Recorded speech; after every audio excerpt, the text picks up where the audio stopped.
오늘 우리에게 주시는 하나님의 말씀 고린도후서 10장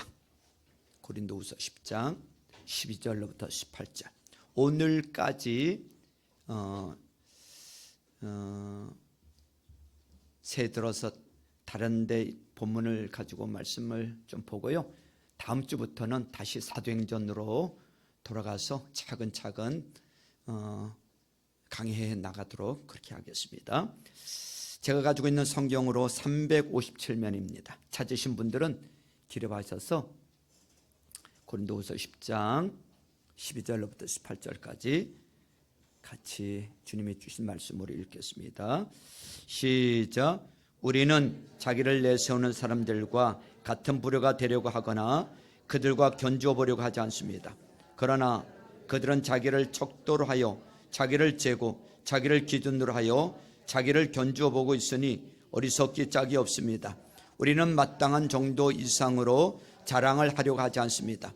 우리가 여러분에게까지 다다른 것도 하나님께서 우리에게 정하여 주신 한계 안에서 된 일입니다. 그러므로 우리는 여러분에게로 가지 못할 사람이 아닙니다. 우리가 여러분에게까지 가서 그들의 복음을 전한 것은 한계를 벗어나서 행동한 것이 아닙니다. 우리는 주제넘게 다른 사람들이 수고한 일을 가지고 자랑하려는 것이 아닙니다. 다만 바라는 것은 여러분의 믿음이 자람에 따라 우리의 활동 범위가 여러분 가운데서 더 넓게 확장되는 것입니다. 우리는 여러분의 지역을 넘어서 복음을 전하려는 것이요, 남들이 자기네 지역에서 이미 이루어 놓은 일을 가지고 자랑하는 것이 아닙니다. 자랑하려는 사람은 주님 안에서 자랑해야 합니다.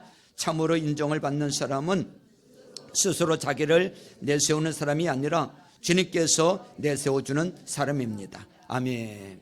우리 서로 앞뒤 좌우 옆편 보면서 서로 축복해 주시길 바랍니다. 하늘 복 많이 받으세요. 하늘 복 많이 받으세요. 하늘 복 많이 받으세요. 하늘 복 많이 받으세요. 하늘 복 많이 받으세요. 자, 재미난 이야기 하나 하고 말씀을 전하고자 합니다. 여러분, 잘 웃는 사람이 건강한 사람이에요. 잘 웃는 사람이 행복한 사람이에요. 웃으면 복이 온다 그러죠, 그죠? 예. 할머니 두 분이 경로당에 갔어요. 어떤 할머니가 아들 자랑을 하는 거야. 아이, 글쎄 우리 아들이 이번에 벤츠 세단을 샀는데 얼마나 좋은지 몰라. 두 할머니가 경로당을 다시 나오자 한 할머니가 말을 했어요. 아이고, 저 할망구는 별것도 아닌 걸 가지고 자랑질이야. 자랑할 게 없어가지고 고작 배추 세단 가지고 자랑질이야. 그러자 듣고 있던 할머니와, 그게 배추 세단이었어? 난 빤스 세장으로 들었는데. 자랑도 잘해야지. 우리 아들 벤츠 세단 샀다니까. 자, 요즘 시대가 PR 시대라고 하죠. PR이 뭐예요? 피할 것은 피하고 알릴 것은 잘 알려야 되는 그런 시대입니다. 여러분들은 무엇을 피하고 무엇을 알리고 싶으세요? 고린도 교회 안에도 자기를 알리고 싶은 사람들이 많이 있었나 봅니다.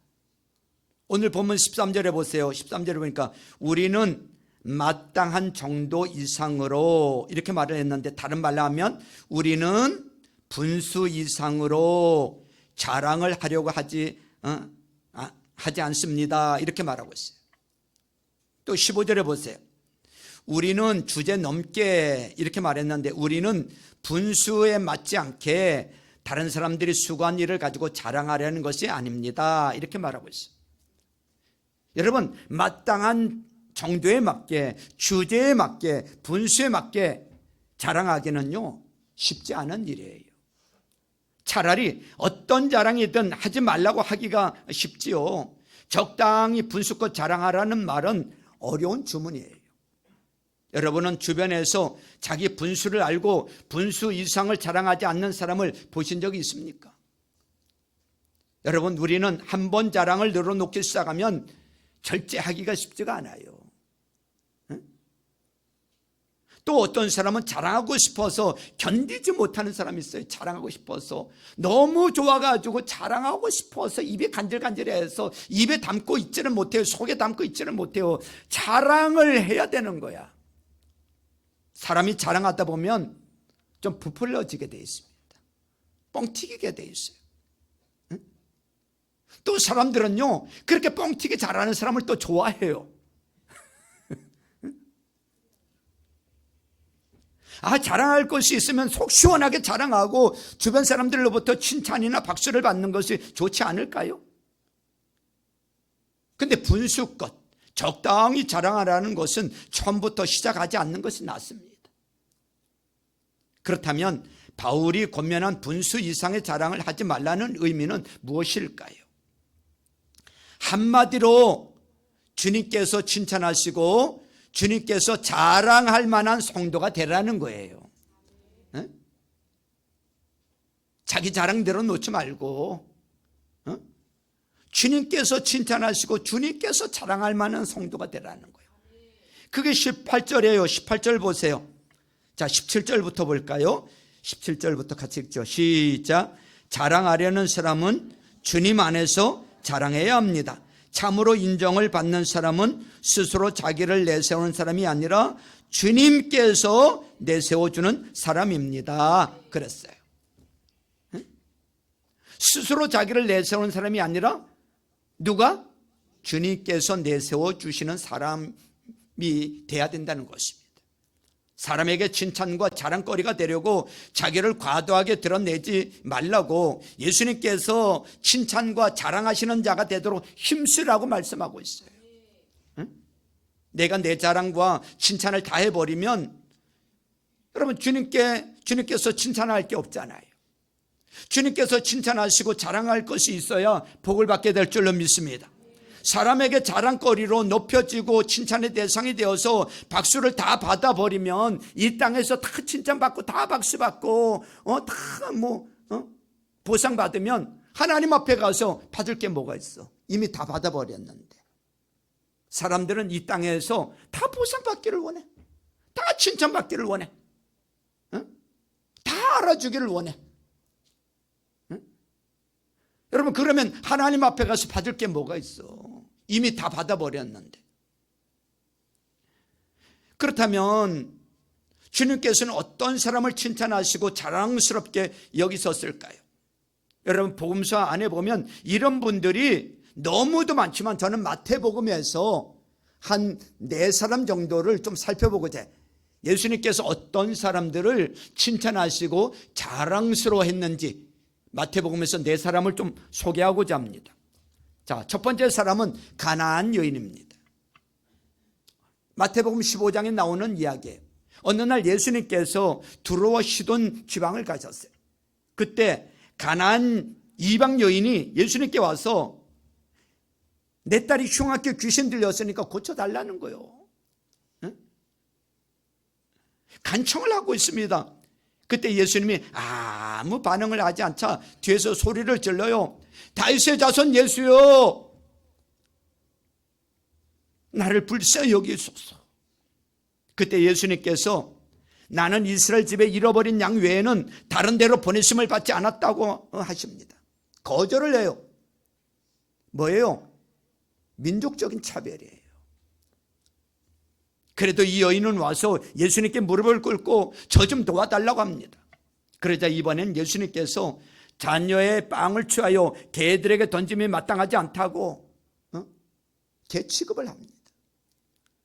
개 같은 게 와서 귀찮게 하네, 그런 뜻이에요. 만약에 여러분이 이런 말을 듣는다면 교회 기도하러 왔는데 만약에 여러분들에게 개 같은 게 귀찮게 하네, 만약에 그런 반응을 보인다면 여러분들은 어떻게 반응하시겠습니까? 여러분, 개 취급을 당하면서도 이 여인의 반응을 보십시오. 주님, 그렇습니다. 개들도 주인의 상에서 떨어지는 부스러기라도 얻어먹습니다 라고 반응을 보여요. 저 개라도 좋습니다. 주인의 상에서 떨어지는 부스러기라도 그 개는 얻어먹습니다. 그 부스러기라도 좋으니까 달라는 거예요. 그 말을 들은 예수님께서 뭐라고 칭찬하시죠? 여자여 참으로 내 믿음이 크다. 내 소원대로 되리라. 그 즉시로 그 딸이 낳았다 그랬습니다. 따라서 해보세요. 여자여 참으로 내 믿음이 크도다. 내 소원대로 되리라. 여러분, 예수님은 모든 사람들이 다 듣도록 이 여인을 칭찬하시고 그의 모습을 자랑스럽게 여겼단 말이죠. 첫 번째, 가나안 여인을 칭찬하고 자랑스러워했어요. 두 번째로 주님께서 자랑한 사람을 볼까요? 두 번째로 백부장입니다. 마태복음 8장에 보면 그 이야기가 나와요. 예수님께서 가버나움을 가셨는데 한 백부장이 예수님께 나와가지고 주님, 내 종이 중풍으로 집에 누워서 몹시 괴로워하고 있습니다. 이 말을 들은 예수님께서 내가 가서 고쳐줄게. 이 말을 들은 백부장이 뭐라 그랬죠? 주님, 나는 주님을 내 집으로 모셔드릴 만한 자격이 없습니다. 그저 여기서 한마디만, 한 말씀만 해 주십시오. 그러면 내 종이 낫겠습니다. 나도 상관을 모시고 있는 사람이고 내 밑에도 병사들이 있어서 내가 이 사람대로 가라고 하면 가고 저 사람대로 오라고 하면 옵니다. 또 내 종대로 이것을 하라고 하면 합니다. 이 말을 들은 예수님께서 마태복음 8장 10절에서 이렇게 말씀하고 계세요. 나는 지금까지 이스라엘 사람 가운데서 아무에게서도 이런 믿음을 본 일이 없다고 자랑하면서 칭찬을 하세요. 아주 극찬을 하시는 거예요. 여러분, 이 백부장은요 로마 사람이에요. 이방인이에요. 이스라엘 백성 사람이 아니에요. 모태신앙이 아니야. 응? 주님 만난 지 얼마 안 됐어. 그런데 말씀만 하시면 된다는 거예요. 지금까지 시공간을 초월해서 지금 그런 일을 하신 적이 없으신데 이 백부장은 나와서 우리 집에까지 오실 필요 없다고, 말씀만 하면 내 종이 나을 줄로 믿는다고. 여러분, 이스라엘 백성들이 그렇게 많은데 이스라엘 백성 중에 이만한 믿음의 사람을 본 일이 없다고 칭찬을 하고 있어요. 응?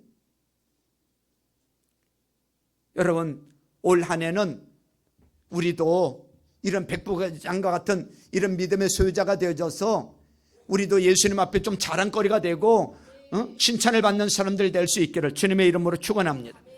세 번째로 주님께서 자랑한 사람이 누구냐면 옥합을 깨뜨린 여인입니다. 옥합을 깨뜨린 여인. 마태복음 26장에 나오는 이야기예요. 예수님께서 베다니 나병 환자 시몬의 집에 계실 때 한 여자가 매우 값진 향유 한 옥합을 가지고 와서 예수님의 머리에 붓다 그랬어요. 다른 복음서에 보면 그 향유값이 얼마라 그랬죠? 300데나리온이라 그랬습니다. 300데나리온이라는 것은 지금으로 말하면 장정들의 1년 연봉에 해당되는 어마어마한 이 가치가 있는, 값이 나가는 그 향유인 것입니다. 여인이 결혼해서 갈 때 취참해서 가는 향유예요. 그걸 깨뜨려서 붓단 말이죠. 그러니까 그것을 보고 막 이 제자들이 막 야단을 치면서 야, 이거 값이 얼만데 이 비싼 것을 이렇게 허비하냐, 이것을 팔아서 가난한 자들에게 나눠주면 좋을 거를. 그 이야기를 듣고 있던 예수님께서 뭐라고 하십니까? 응? 마태복음 26장 10절에 보니까 이 여자를 괴롭히지 말아라, 이 여자를 나무라하지 말아라, 그가 내게 좋은 일을 하였느니라. 아멘. 좋은 일을 하였다고 칭찬해 주고 있어요. 따라서 해보세요. 그가 내게 좋은 일을 하였느니라. 여러분, 복음서에서 유일하게 예수님께서 자신이 만족하셨음을 공개적으로 드러냈을 만큼 칭찬하셨고 그 여인을 자랑스럽게 여기는 것을 보게 됩니다.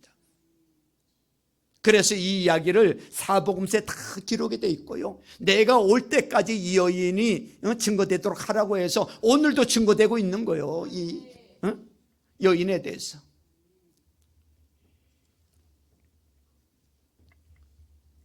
네 번째로 주님께서 자랑한 사람은 충성된 청직이에요. 충성된 청직. 마태복음 25장에 보면 달란트 비유 이야기가 나오죠. 어떤 사람이 부자인데 여행을 떠나면서 먼 나라로 가면서 그 종들을 불러가지고 그 종들의 분량에 맞게 달란트를 나눠줍니다. 한 종에게는 5달란트를, 한 종에게는 2달란트를, 한 종에게는 1달란트를 나눠주고 갔어요. 이거 가지고 잘 활용해서 이익을 남기라고. 그 중에 5달란트 받은 자는 그 5달란트를 바로 가지고 가서 장사해서 또 5달란트를 남겼다 그랬어요. 2달란트 받은 자도 바로 가서 장사해서 또 2달란트를 남겼어요.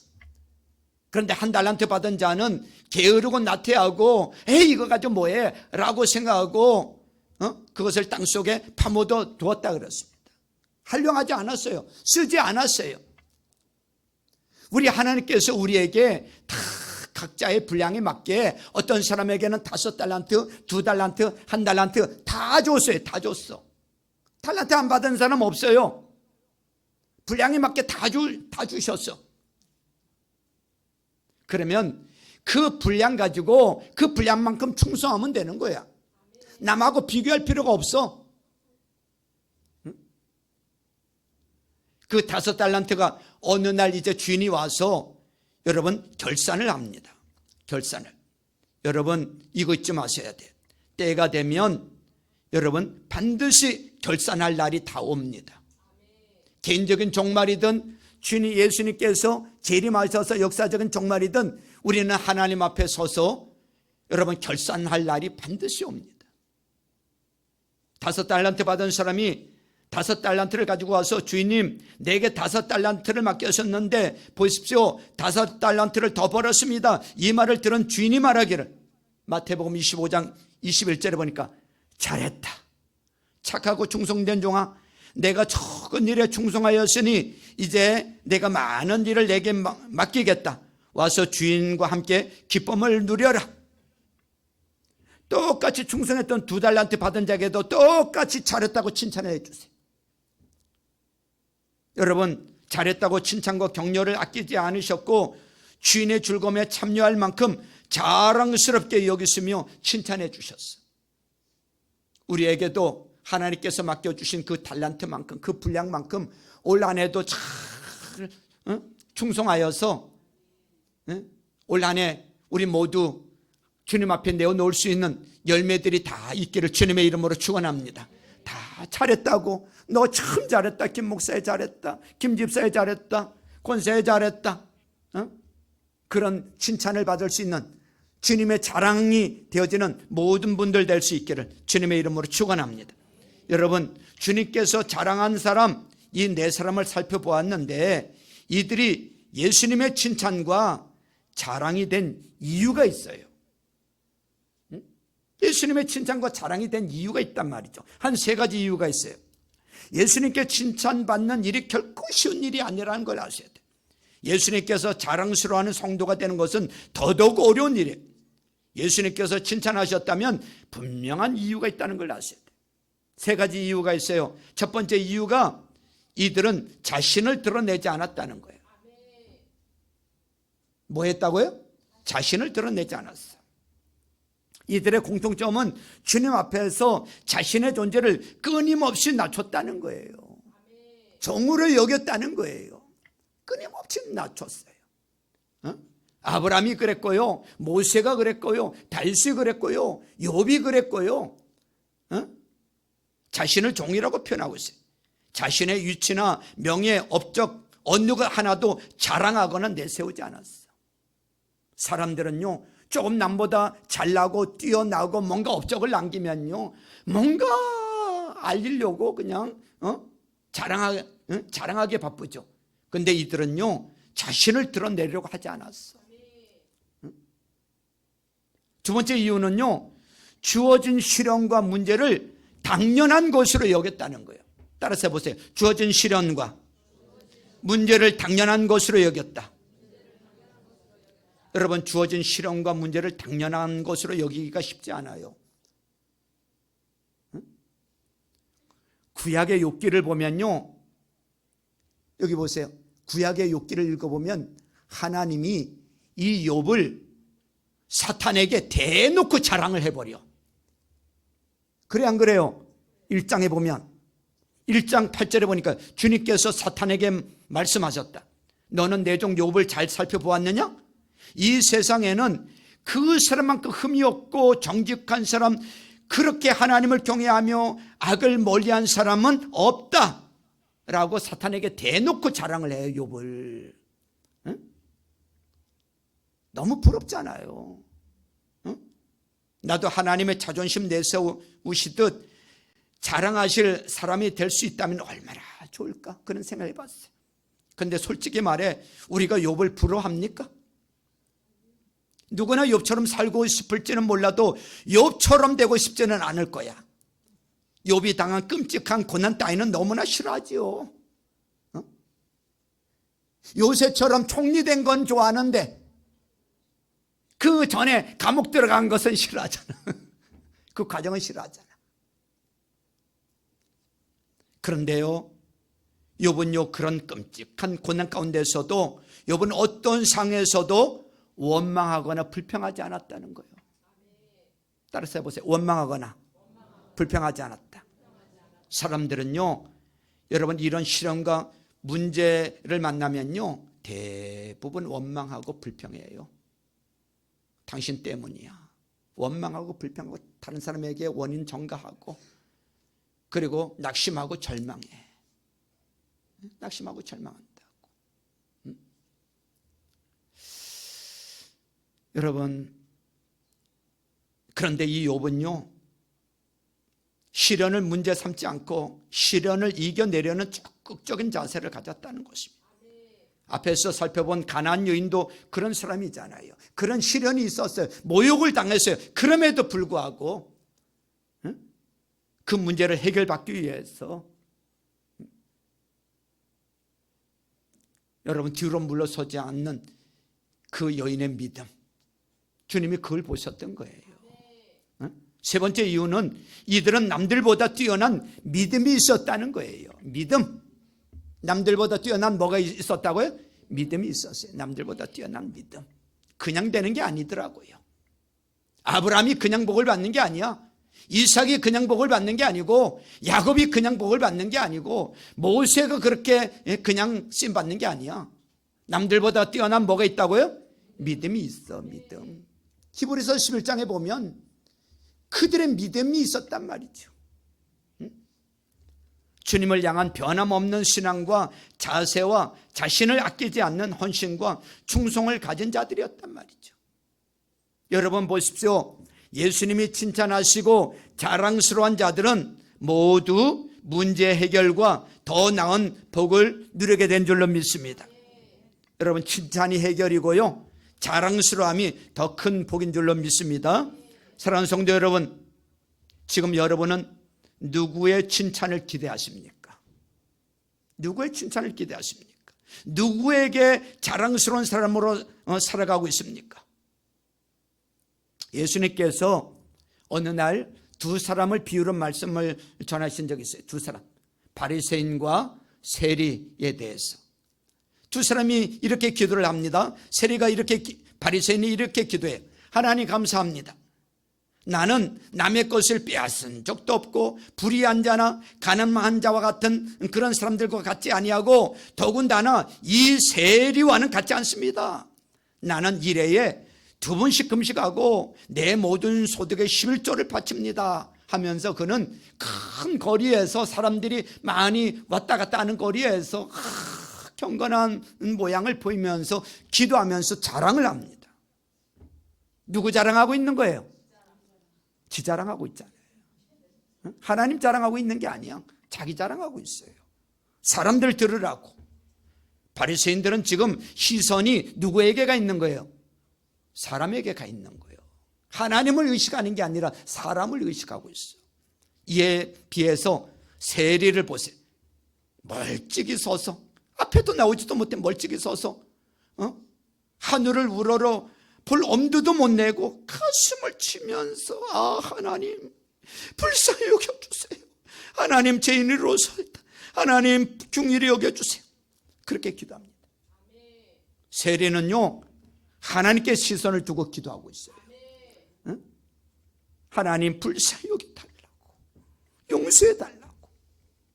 여러분 같이 예배를 드려도요, 하나님이 보시는 관점과 사람이 보는 관점이 다를 수 있다는 것을 잊지 마세요. 여기 똑같이 앉아서 예배 드려, 목사님이 볼 때 똑같이 다 예배 잘 드리는 것 같아. 근데 사람만 의식하고 드리는 사람이 있는가 하면 하나님을 의식하고 예배하는 사람이 있어. 사람이 보는 게 아니라 하나님이 보고 계신다. 코람데오 하나님 앞에서 누가 알아주든 안 알아주든 난 지금 하나님 앞에서 예배하고 있고 하나님 앞에서 살아가고 있다. 하나님과 난 지금 독대하고 있다. 그분을 지금 내가 만나고 있다. 그렇다면요, 우리가 예배가 달라질 수밖에 없죠. 우리 삶이 달라질 수밖에 없죠. 여러분, 사람에게 칭찬받아야 합니다. 주변에서 자랑스러운 사람이라고 마땅히, 자랑스러운 사람이 마땅히 되어야 합니다. 하지만 사람에게 너무 집중한 결과, 사람을 너무 의식한 결과 하나님께 받을 상과 칭찬이 없어진다면 문제가 아닐까요? 사람을 너무 의식하면 여러분 배우의 인생을 살게 됩니다. 배우는 평생 남의 인생을 살다가 정작 자신의 인생은 실패하는 경우가 많다고 합니다. 여러분, 사람이 보기에 좀 부족해도 주님이 보시기에 자랑할 만한 우리 성도가 다 돼야 될 줄로 믿습니다. 내가 좀 부족할 수 있어요. 연약할 수 있어요. 그렇지만 주님 보시기에는 자랑할 만한 그런 성도들 다 될 수 있기를 주님의 이름으로 축원합니다. 우리 주님이 정말 이 욥을 대놓고 자랑했던 것처럼 우리 주님으로부터 그런 좀 자랑거리가 됐으면 너무 좋겠어요. 철학자 플라톤의 행복의 조건에는 다음과 같은 내용이 있어요. 조금 부족한 재산, 절반 정도만 알아주는 명예, 한 사람 정도만 이길 수 있는 체력, 모든 사람이 칭찬하기엔 조금 모자란 외모, 절반 정도만 박수를 칠 정도의 말솜씨. 여러분, 부족한 부분은 주님께 맡기고 매달리고 주님을 통해서 채우려 한다면 주님께서 기뻐하시지 않을까 생각이 됩니다. 오늘 이 말씀을 들으면서 예수님께서 자랑하고 칭찬했던 네 사람 한번 생각해 보세요. 가나안 여인, 백부장, 옥합을 깨뜨린 이 여인, 충성된 이 청지기, 충성된 종. 사랑하는 성도 여러분, 우리도 믿음으로 살아야 될 줄로 믿습니다. 그리고 칭찬받기 원하면, 자랑이 되기를 원한다면 먼저 칭찬하고 높여주십시오. 주님께 받을 상급을 기대하시길 바랍니다. 오늘 정리하도록 하겠습니다. 여러분, 2025년 한 해가 시작이 되어졌어요. 우리도 주님 앞에 칭찬받고 주님이 자랑할 만한 사람이 되어야 될 줄로 믿습니다. 그러기 위해서 올 한 해 좀 믿음을 키웁시다. 그리고 줄 성소도 잘해보고요. 여러분, 기도 생활도 하고, 여러분 상공부도 하고, 목장 모임도 열심히 참석하고, 잃어버린 구원의 감격과 기쁨을 회복하고 즐겁게 행복하게 신앙생활을 할 수 있기를 주님의 이름으로 축원합니다. 뭔가 의무감에 의해서 마지못해서 하고 있다면 뭔가 병들어 있는 거예요. 주님이 그렇게 신앙생활을 하기를 원하시는 게 아니에요. 나를 구원해 주신 주님의 그 은혜가 감사해서 너무나 좋아서 주일이 기다려주고 예배가 기다려주고 말씀 듣는 게 너무 좋고 찬송하는 게 좋고, 할렐루야. 그런 은혜가 회복돼야 될 줄로 믿습니다. 여러분, 신앙생활을 누구를 위해서 합니까? 아내를 위해서 하시죠? 남편을 위해서 하십니까? 부모님을 위해서 하십니까? 목사님을 위해서 하세요? 아니잖아요. 누구를 위해서 하는 거예요? 나 자신을 위해서 신앙생활을 하는 거예요. 내가 구원받기 위해서 신앙생활을 예수님 믿는 거고, 내가 복받기 위해서 신앙생활을 하는 거예요. 그래요, 안 그래요? 대답이나 크게 해봐요. 왜 예수 믿는 거예요? 내가 구원받기 위해서. 누구를 위해서 신앙생활을 하는 거예요? 내가 복받기 위해서 신앙생활을 하는 거예요. 이왕 하는 거 올해에는 주님으로부터 칭찬받고 자랑스러운 성도가 되시고 주님으로부터 복을 받는 한 해가 될 수 있기를 주님의 이름으로 축원합니다. 지금까지 어떻게 살았든지 간에 거기에 매이지 말고요. 이전 일은 이제 뒤로 던져버리고 앞에 것을 향해서, 표대를 향해서, 그 부름의 상을 향해서 올 한해 부지런히 이제 달려간다면 주님이 칭찬할 만한 사람이 되어져서, 자랑할 만한 사람이 되어져서, 주님이 쓰실 만한 사람이 되어져서 우리를, 여러분, 작은 일에 충성하였으니 더 많은 것을 맡겨주시고 주님의 자랑거리가 되어져서 하나님 앞에 더 귀하게 쓰임받는 저와 여러분들 다 될 수 있기를 주님의 이름으로 축원합니다. 축원합니다. 우리 찬양 하나 부르고요, 오늘 주신 말씀을 가지고 결단하며 우리 기도하는 시간